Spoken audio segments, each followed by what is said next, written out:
സത്യത്തിൽ കർത്താവ് ശബത്ത് ലംഘിക്കുകയാണ് ചെയ്തത് എന്നാണ് ജോബി ഹാൽവിൻ സഹോദരൻ പറയുന്നത്. ഇന്നെ കേൾക്കുന്ന പ്രിയമുള്ളവരെ, ഞാൻ ഒരു കാര്യം പറയട്ടെ. ഒരു പരമപ്രധാനമായ പ്രസ്താവന ഞാൻ പറയാൻ ആഗ്രഹിക്കുകയാണ്. ഈ ഭൂമിയിൽ ജീവിക്കുന്ന ഒരു മനുഷ്യന് പറയുവാൻ കഴിയുന്ന ഏറ്റവും വലിയ ദൈവദൂഷണം ഇതിനപ്പുറം വേറെയില്ല. ഞാൻ പറഞ്ഞ ശ്രദ്ധിച്ചോ? ഇതിനപ്പുറം വേറെ ഒരു ദൈവദൂഷണം ഈ ഭൂമിയുടെ പരപ്പിൽ പാർക്കുന്ന ഒരു മനുഷ്യന് പറയുവാൻ സാധ്യമല്ല. എന്ത്? കർത്താവ് ശബത്ത് ലംഘിച്ചു എന്ന്. നിങ്ങൾ ചിന്തിക്കുക, കർത്താവ് ശബത്ത് ലംഘിച്ചു എങ്കിൽ അതെന്തൊരു നിയമദാതാവാണ്.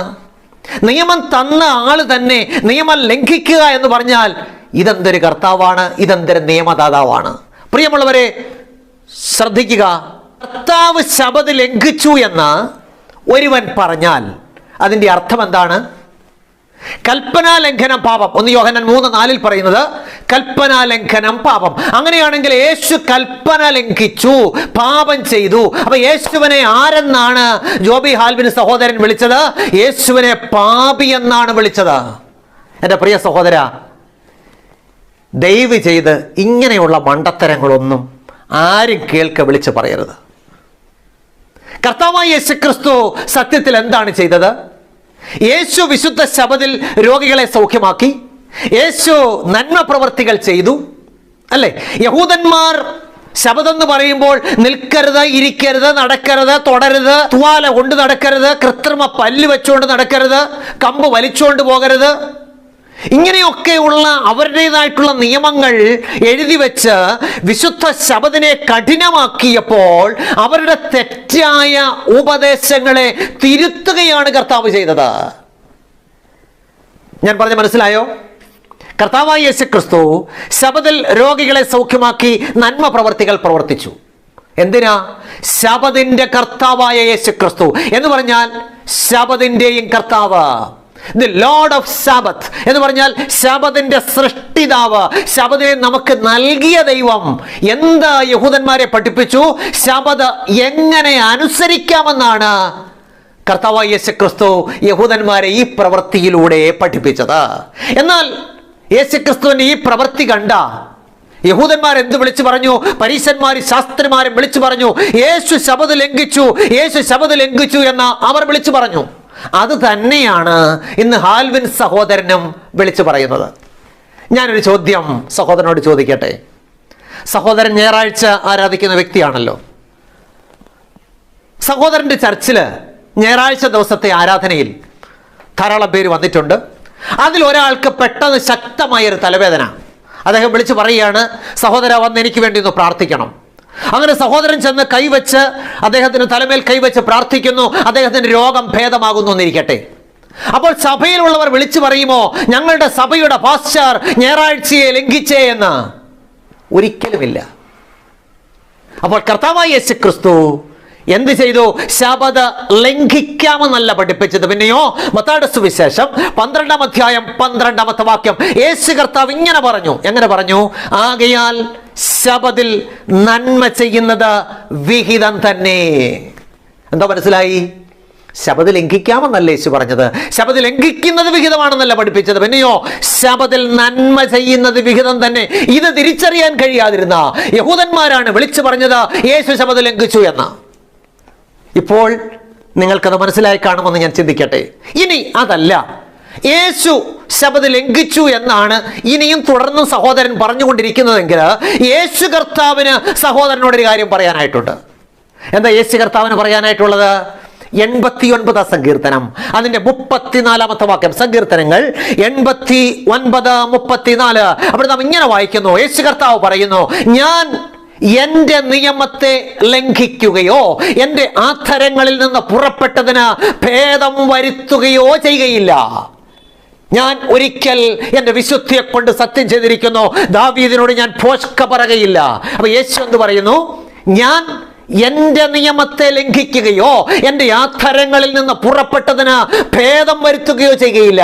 അപ്പൊ യേശു കർത്താവ് പറയുന്നതാണോ നമുക്ക് വിശ്വാസം, അതോ സഹോദരൻ പറയുന്നതാണോ വിശ്വാസമെന്ന് എന്റെ കേൾവിക്കാർ തീരുമാനിക്കുക. അപ്പൊ ശബത ലംഘിക്കാമെന്നല്ല യേശു പഠിപ്പിച്ചത്. പിന്നെയോ ശബദിനെ എങ്ങനെ അനുസരിക്കാമോ, നന്മ പ്രവർത്തികൾ ചെയ്ത് എങ്ങനെ ശബദിനെ അനുസരിക്കാമെന്നാണ് യേശു കർത്താവ് പഠിപ്പിച്ചത്. ഇത് തിരിച്ചറിയാനാകാതെ വർഷങ്ങളായിട്ട് യേശുവിനെ പാപിയെന്ന് വിളിച്ചുകൊണ്ടിരിക്കുന്ന ആൽവിൻ സഹോദരനും അദ്ദേഹത്തിന്റെ പ്രസ്ഥാനവുമാണോ ദുരുപദേശക്കാർ, അതോ കർത്താവ് തന്ന പ്രമാണങ്ങളെ അനുസരിക്കണമെന്ന് പഠിപ്പിക്കുന്ന സെവന്ത് ഡേ അഡ്വന്റിസ്റ്റ് സഭയാണോ ദുരുപദേശക്കാർ എന്ന് നിങ്ങൾ തീരുമാനിക്കുക. വീണ്ടും ജോബി ഹാൽവിൻ സഹോദരന്റെ മറ്റൊരു പരാമർശം, അതായത് നാം വിശുദ്ധ ശബദ് അനുസരിക്കേണ്ടതില്ല എന്ന് തെളിയിക്കുവാനായിട്ട് അദ്ദേഹം നൽകുന്ന വളരെ രസകരമായ ഒരു വിവരണം നമുക്കൊന്ന് ശ്രദ്ധിക്കാം. അദ്ദേഹത്തിന്റെ വാക്കുകൾ ശ്രദ്ധിച്ചാലും. റോമർക്കെഴുതിയ ലേഖനം 7-ാം അധ്യായം 6-ാം വാക്യം, ഇപ്പോഴോ നമ്മെ പിടിച്ചടക്കിയിരുന്ന ന്യായപ്രമാണം സംബന്ധിച്ച് മരിച്ചിരിക്കൊണ്ട്, കണ്ടോ, നമ്മൾ മരിച്ചിരിക്കുകയാണ്.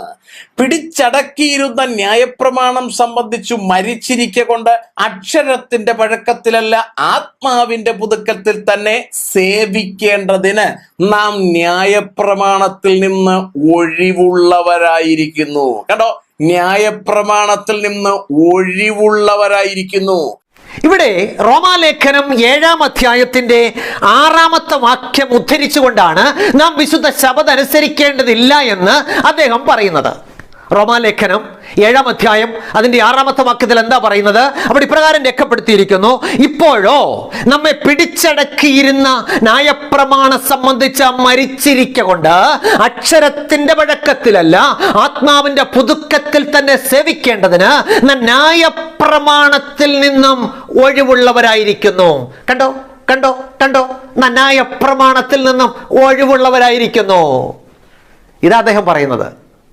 ഇന്നെ കേൾക്കുന്ന പ്രിയമുള്ളവരെ, നാം വിശുദ്ധ ശബദ് അനുസരിക്കേണ്ടതില്ല എന്ന് പഠിപ്പിക്കുവാൻ ജോബി ഹാൽവിൻ സഹോദരനും അദ്ദേഹത്തിന്റെ പ്രസ്ഥാനവുമായിട്ട് ബന്ധപ്പെട്ടിട്ടുള്ള മറ്റ് ദൈവദാസന്മാരും ഒക്കെ കാലാകാലങ്ങളിലായിട്ട് എടുത്ത് പ്രയോഗിക്കുന്ന ഒരു വാക്യമാണ് ഈ വാക്യം. തന്നെയുമല്ല, റോമാലേഖനത്തിൽ നിന്നും ഗലാത്യ ലേഖനത്തിൽ നിന്നുമുള്ള വാക്യങ്ങളാണ് പ്രധാനമായിട്ടും ഇക്കൂട്ടർ നാം ശബദ് അനുസരിക്കേണ്ടതില്ല എന്ന് തെളിയിക്കുവാനായിട്ട് ഉപയോഗിക്കാറുള്ളത്. എന്നാൽ എൻ്റെ ചോദ്യം തിരിച്ച, റോമാലേഖനത്തിന്റെയും ഗലാത്യ ലേഖനത്തിന്റെയും പ്രതിപാദ്യ വിഷയം നാം ശബദ് അനുസരിക്കണമോ വേണ്ടയോ എന്നുള്ളതാണോ? ഒരിക്കലുമല്ല. പിന്നെയോ കർത്താവായ യേശുക്രിസ്തു എന്ന രക്ഷിതാവിനെ മാറ്റി നിർത്തിയിട്ട് ന്യായപ്രമാണം അനുസരിച്ച് രക്ഷ പ്രാപിക്കാമെന്ന് ചിന്തിച്ചിരുന്ന ഗലാത്യരുടെയും റോമക്കാരുടെയും തെറ്റായ ചിന്താഗതിയെ തിരുത്തുകയാണ് അപ്പോസ്തലനായ പൗലോസ് ഈ ലേഖനങ്ങളിലൂടെ ചെയ്യുന്നത്. അപ്പോൾ സംശയം, അങ്ങനെയായാൽ ഞാൻ ന്യായപ്രമാണം അനുസരിക്കണ്ടായോ? ന്യായപ്രമാണം അനുസരിക്കണം, തീർച്ചയായിട്ടും അനുസരിക്കണം. എന്തിന് ന്യായപ്രമാണം അനുസരിക്കണം?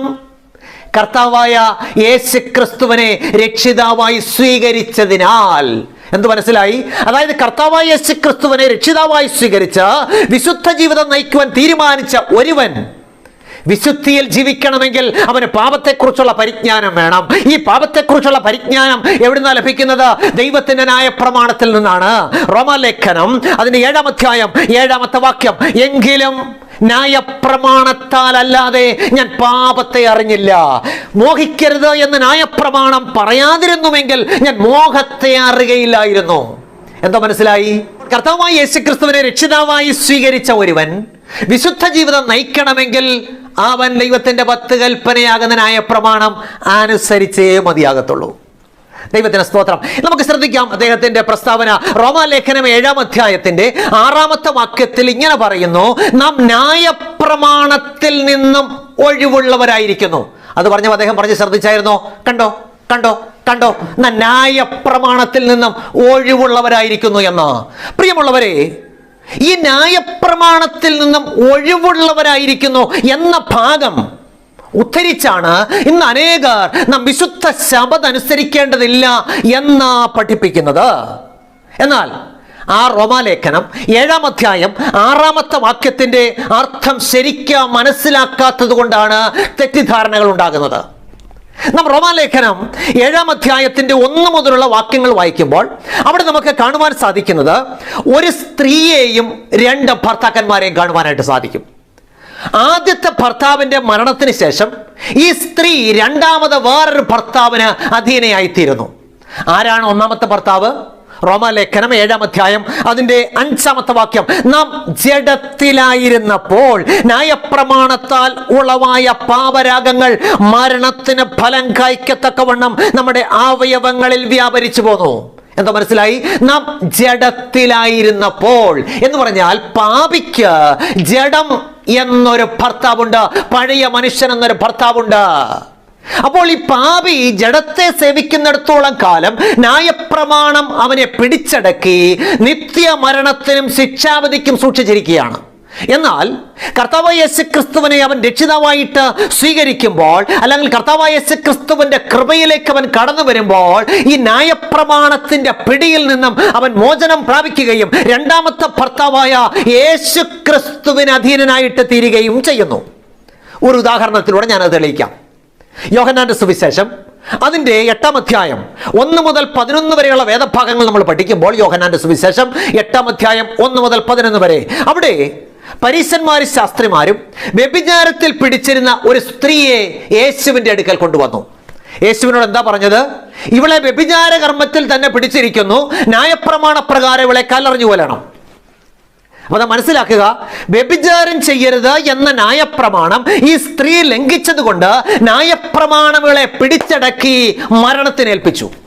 എന്നാൽ യേശുക്രിസ്തുവിന്റെ സന്നിധിയിൽ വന്നപ്പോഴോ അവൾക്ക് പാപത്തെക്കുറിച്ചുള്ള മാനസാന്തരം ഉണ്ടാകുകയും കർത്താവായ യേശുക്രിസ്തുവിന്റെ കൃപയിൽ അവൾ ആശ്രയിക്കുകയും ചെയ്തപ്പോൾ എന്ത് സംഭവിച്ചു? ന്യായപ്രമാണത്തിന് അവളെ ശിക്ഷയ്ക്ക് ഏൽപ്പിക്കുവാൻ സാധിച്ചില്ല. ഒന്നും കൂടെ വിശദമാക്കാൻ മനസ്സിലായില്ലെങ്കിൽ, ഒരു വ്യക്തി കൊലക്കുറ്റം ചെയ്തെന്നിരിക്കട്ടെ, കോടതി അദ്ദേഹത്തെ മരണശിക്ഷയ്ക്ക് വിധിച്ചു. എന്നാൽ മരണശിക്ഷ നടപ്പിലാക്കേണ്ടുന്നതിന് ചില ദിവസങ്ങൾക്ക് മുമ്പ് ഈ പ്രതി ഹൃദയസ്തംഭനം വന്ന് മരിച്ചുപോയി എന്ന് കരുതുക.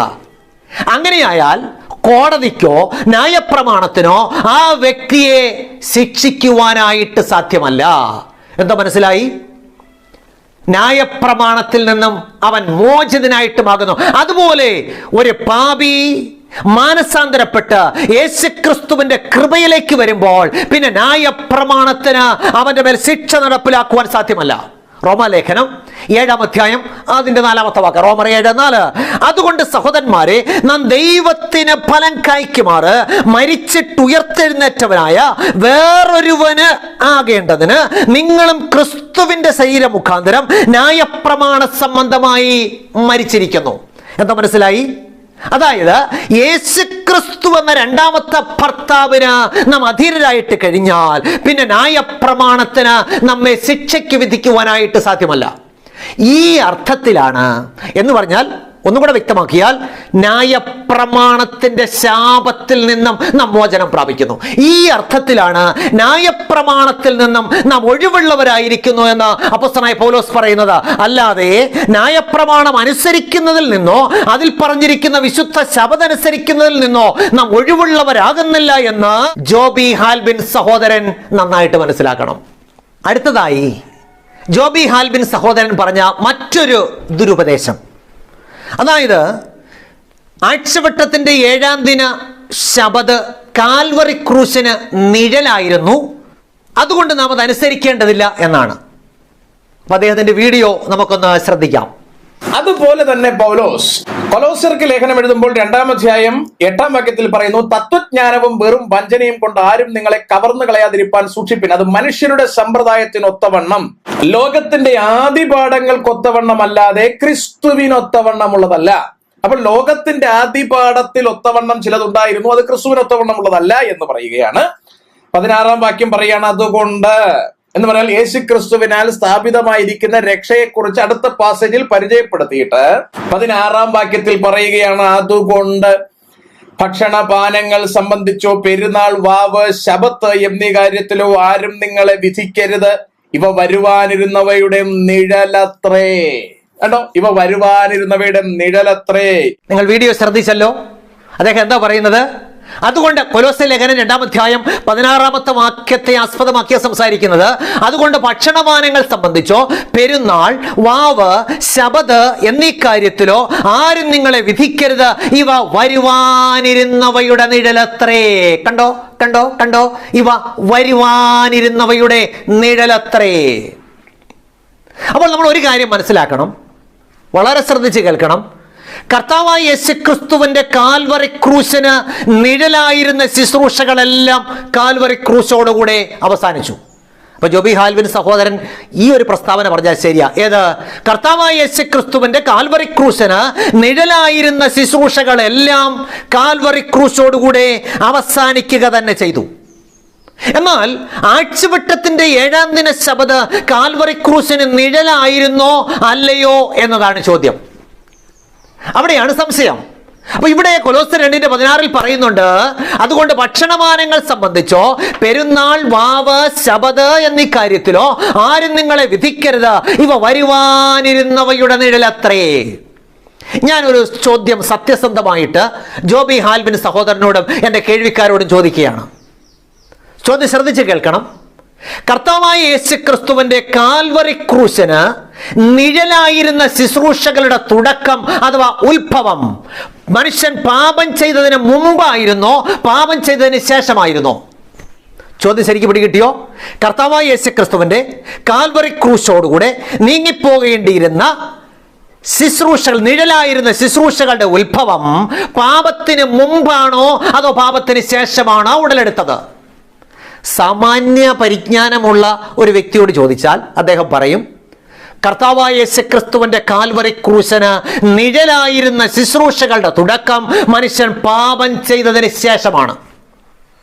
എന്ന് പറഞ്ഞാൽ നിഴലിന്റെ ഉത്ഭവം എപ്പോഴാണ്? പാപത്തിന് ശേഷമാണ്. അപ്പോൾ പാപത്തിന് മുമ്പ് എന്തില്ല? നിഴലില്ല.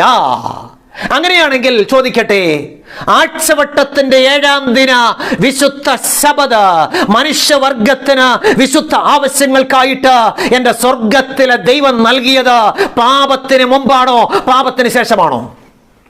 അത് പാപത്തിന് മുമ്പ് ലോകത്തിന്റെ ആദ്യത്തെ ആഴ്ചവട്ടത്തിൽ നൽകിയതാണ്. എന്ന് പറഞ്ഞാൽ എന്ത് മനസ്സിലായി? ആഴ്ചവട്ടത്തിന്റെ 7-ാം ദിന വിശുദ്ധ ശബത് എന്ന് പറയുന്നത് അത് നിഴലല്ല, നിഴലല്ല, നിഴലല്ല. ദൈവത്തിന്റെ സ്തോത്രം. അങ്ങനെയാണെങ്കിൽ പിന്നെ കൊലോസ്യർ 2:16 പറഞ്ഞിരിക്കുന്നതോ, അതുകൊണ്ട് ഭക്ഷണപാനങ്ങൾ സംബന്ധിച്ചോ പെരുന്നാൾ, വാവ്, ശബത് എന്നീ കാര്യത്തിലോ ആരും നിങ്ങളെ വിധിക്കരുത്, ഇവ വരുവാനിരുന്നവയുടെ നിഴലത്രയെന്ന്. പ്രിയമുള്ളവരെ, ഈ കൊലോസ്യ ലേഖനം നാം പഠിക്കുമ്പോൾ പല കാര്യങ്ങൾ മനസ്സിലാക്കേണ്ടതായിട്ടുണ്ട്. കൊലോസ്യ ലേഖനത്തിലെ പ്രതിപാദ്യ വിഷയം, അതായത് 2-ാം അധ്യായത്തിന്റെ 8 മുതലുള്ള വാക്യങ്ങൾ നാം വായിക്കുമ്പോൾ അവിടെ പൗലോസ് അപ്പോസ്തലൻ ഈ 16-ാമത്തെ വാക്യവുമായിട്ട് ബന്ധപ്പെട്ട് പറയാൻ കാരണം എന്താണെന്ന് ചോദിച്ചാൽ 8-ാമത്തെ വാക്യത്തിൽ പറയുന്നു, തത്വജ്ഞാനവും വെറും വഞ്ചനയും കൊണ്ട് ആരും നിങ്ങളെ തെറ്റിക്കരുത്. അപ്പൊ ഇവിടെ തത്വജ്ഞാനവും വഞ്ചനയും കൊണ്ട് ആരും തെറ്റിക്കരുതെന്ന് പറയാൻ കാരണം എന്താണ്? അപ്പോസ്തലനായ പൗലോസ് കൊലോസ്യർക്ക് ലേഖനം എഴുതുമ്പോൾ കൊലോസ്യയിൽ ഒരു പ്രശ്നമുണ്ടായിരുന്നു. അതായത് കൊലോസ്യയിൽ തത്വജ്ഞാനം കൊണ്ട് ജനത്തെ വഞ്ചിക്കുന്ന ഒരു വിഭാഗം ഉണ്ടായിരുന്നു. നോസ്റ്റിക്സ് അഥവാ ജ്ഞാനവാദികൾ എന്നൊരു വിഭാഗം അവിടെ ഉണ്ടായിരുന്നു. ഈ ജ്ഞാനവാദികളിൽ തന്നെ 60-ൽ പരം വിഭാഗങ്ങൾ ഉണ്ടായിരുന്നു. ഓരോരുത്തർക്കും അവരുടേതായിട്ടുള്ള ആചാരങ്ങളും അനുഷ്ഠാനങ്ങളും പെരുന്നാളുകളും അവരുടേതായിട്ടുള്ള വ്യത്യസ്ത ദിവസങ്ങളിലുള്ള ശബതുകളും ഒക്കെ അവർക്കുണ്ടായിരുന്നു. ഇതൊക്കെ അനുസരിക്കുന്നതിലും ചില പ്രത്യേക നൊയമ്പുകൾ ആചരിക്കുന്നതിലും ഒക്കെ അവർ രസം കണ്ടെത്തിയിരുന്നു. അപ്പൊ അപ്പോസ്തലനായ പൗലോസ് ഇതുമായിട്ട് ബന്ധപ്പെട്ടാണ് ഇവിടെ പറഞ്ഞിരിക്കുന്നത്, ഈ ശബതുകളൊക്കെ വരുവാനിരുന്നവയുടെ നിഴലായിരുന്നു എന്ന് പറഞ്ഞാൽ ശരിക്കുള്ള ശബദിന്റെ സന്തോഷം, ശരിക്കുള്ള ശബദിന്റെ അനുഭവം ഇനി വരുവാനിരിക്കുന്നതേ ഉള്ളൂ. അതുകൊണ്ടാണ് എബ്രായ ലേഖനം 4-ാം അധ്യായത്തിൽ പറയുന്നത്, ദൈവത്തിന്റെ ജനത്തിന് ഒരു ശബദ് അനുഭവം ശേഷിച്ചിരിക്കുന്നു. ദൈവത്തിന് സ്തോത്രം. അപ്പൊ ഇത് തിരിച്ചറിയാതെ ആഴ്ചവട്ടത്തിന്റെ 7-ാം ദിന ശബദ് നിഴലാണെന്ന് പഠിപ്പിക്കുന്നതാണ് ഉപദേശ പെസക്. ഞാൻ പറഞ്ഞത് പിടികിട്ടിയോ? ഒരു കാര്യം ഞാൻ നേരത്തെ തെളിയിച്ചു. എന്താ? ആഴ്ചവട്ടത്തിന്റെ 7-ാം ദിന ശബദ് കാൽവറി ക്രൂശിന് നിഴലല്ല. എന്താ കാരണം? അത് പാപത്തിന് മുമ്പ് നൽകിയതാ, നിഴലിന്റെ ഉത്ഭവത്തിന് മുമ്പ് നൽകിയതാകയാൽ അത് നിഴലല്ല എന്നുള്ള കാര്യം നിങ്ങൾക്ക് മനസ്സിലായല്ലോ. അങ്ങനെയാണെങ്കിൽ കൊലോസ്യർ 2:16 പറഞ്ഞിരിക്കുന്ന ശബദം എന്ന് പറയുന്നത് അത് ആഴ്ചവട്ടത്തിന്റെ 7-ാം ദിന ശബദല്ല. പ്രിയമുള്ളവരെ, ജോബി ഹാൽവിൻ സഹോദരൻ പറഞ്ഞത് ഉൽപ്പത്തി പുസ്തകത്തിൽ എങ്കിൽ ശബദിനെ കുറിച്ച് ഒരു പരാമർശവും ഇല്ലെന്നാണ്. ശബദ് എന്ന വാക്ക് ഉൽപ്പത്തി പുസ്തകത്തിൽ പറഞ്ഞിട്ടില്ല. പുറപ്പാട് പുസ്തകം 16-ാം അധ്യായം മുതലാണ് നമ്മളത് കാണുന്നത്. സത്യം തന്നെയാണ്. എന്നാൽ ഉൽപ്പത്തി പുസ്തകത്തിൽ എന്തുണ്ട്? ലോകത്തിന്റെ ആദ്യത്തെ ആഴ്ചവട്ടമുണ്ടോ? ഉണ്ട്. ആ ആഴ്ചവട്ടത്തിന് എത്ര ദിവസമുണ്ട്? 7 ദിവസങ്ങളുണ്ട്. അതിൽ 7ാമത്തെ ദിവസത്തിന്റെ പ്രത്യേകത എന്താണ്? ഉൽപ്പത്തി 2-ാം അധ്യായം 1-ാമത്തെ വാക്യം വായിച്ചു നോക്കുമ്പോൾ അവിടെ പറഞ്ഞിരിക്കുന്ന ദൈവം ആഴ്ചവട്ടത്തിന്റെ 7ാം ദിവസത്തെ അനുഗ്രഹിച്ച് ശുദ്ധീകരിച്ച് വേർതിരിച്ചു എന്ന് പറഞ്ഞാൽ set it apart for holy purposes, വിശുദ്ധ ആവശ്യങ്ങൾക്കായിട്ട് വേർതിരിച്ചു. എന്താ ഈ വിശുദ്ധ ആവശ്യങ്ങൾ? ഉൽപ്പത്തി പുസ്തകം പഠിച്ചു നോക്കണം. 1-2 അധ്യായങ്ങൾ മനുഷ്യന്റെ സൃഷ്ടിപ്പിന്റെ ചരിത്രം പറയുന്നു. 3-ാം അധ്യായം മനുഷ്യന്റെ വീഴ്ചയുടെ ചരിത്രം പറയുന്നു. 4-ാം അധ്യായം ആരാധനയെ കുറിച്ച് പറയുന്നു. അപ്പൊ ആരാധനയുണ്ട്, ആഴ്ചവട്ടത്തിന്റെ 7ാം ദിവസമുണ്ട്. അങ്ങനെയുണ്ടെങ്കിൽ എന്തുണ്ട്? അവിടെ ആരാധനയുണ്ട്. മുഴുവൻ ചരിത്രവും കൂടെ ഉൽപ്പത്തി പുസ്തകത്തിൽ പറയാനായിട്ട് എളുപ്പമല്ല. അതുകൊണ്ട് പ്രിയമുള്ളവരെ, നാം മനസ്സിലാക്കേണ്ട പരമാർത്ഥം ഇത് തിരിച്ചറിയാനാകാതെ നാം കുത്തിയിരുന്നുകൊണ്ട് പറയുകയാണ് ആഴ്ചവട്ടത്തിന്റെ 7ാം ദിന ശബത് കാൽവറി ക്രൂശിന് നിഴലായി, അത് നീങ്ങിപ്പോയി, നാം അത് അനുസരിക്കേണ്ടതില്ല എന്ന് പറഞ്ഞാൽ അത് എത്രമാത്രം മണ്ടത്തരമാണെന്നുള്ള കാര്യം നാം ചിന്തിക്കുക. ഈ സത്യം തിരിച്ചറിയാനാകാതെ നാം വിശുദ്ധ ശബത് മാറിപ്പോയി എന്ന് പറഞ്ഞാൽ അത് എത്ര കഠിനമേറിയ ശിക്ഷാവിധിക്ക് പാത്രമാകുമെന്ന് ഓർക്കുക.